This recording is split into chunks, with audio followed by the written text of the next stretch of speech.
Sunday online service युकेद्वारा सञ्चालित मित्रताको सवारी कार्यक्रममा यहाँहरूलाई स्वागत साथै न्यानो अभिवादन। जय मसीह। हामीभित्र के छ, उज्यालो कि अँध्यारो? मत्ती 6:16-23। हामी भित्री रूपमा कस्तो छौँ? हाम्रो मनले के खोज्छ?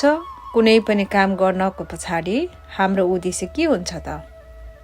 प्रभु येशूले आफ्ना चेलाहरूलाई उपवास बस्नुको उद्देश्य मानिसहरूलाई देखाउन होइन, तर स्वर्गमा हुनुहुने परमेश्वरको अघि आफैलाई नम्र पार्नलाई हुनुपर्छ भनेर सिकाउनुभयो। हाम्रो मन यो संसारको धन थुपार्नमा होइन, तर स्वर्गमा आत्मिक धन थुपार्नमा हुनुपर्छ भनेर पनि सिकाउनुभयो। कतिपटक हामी अरूले देखोस् र हामीलाई राम्रो भनोस् भन्ने हेतुले काम गरिरहेका हुन्छौँ। यदि हामी त्यस्तो गर्दछौँ भने प्रभु येशूको हिसाबमा हामी पाखण्डी हौँ। यो संसारमा हामी धेरैका उद्देश्य बनेकै धेरै धन कमाउने हुन्छ, तर प्रभु येशू ख्रिस्टको शिक्षा अनुसार यदि हामी पैसाको पछि लाग्छौँ भने हामी परमेश्वरको पछि लाग्न सक्दैनौँ।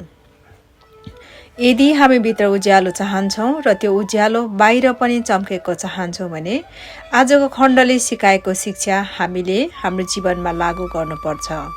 परमेश्वरले तपाईहरूलाई प्रशस्त मात्रामा आशिष दिनुभएको हो। जय मसीह।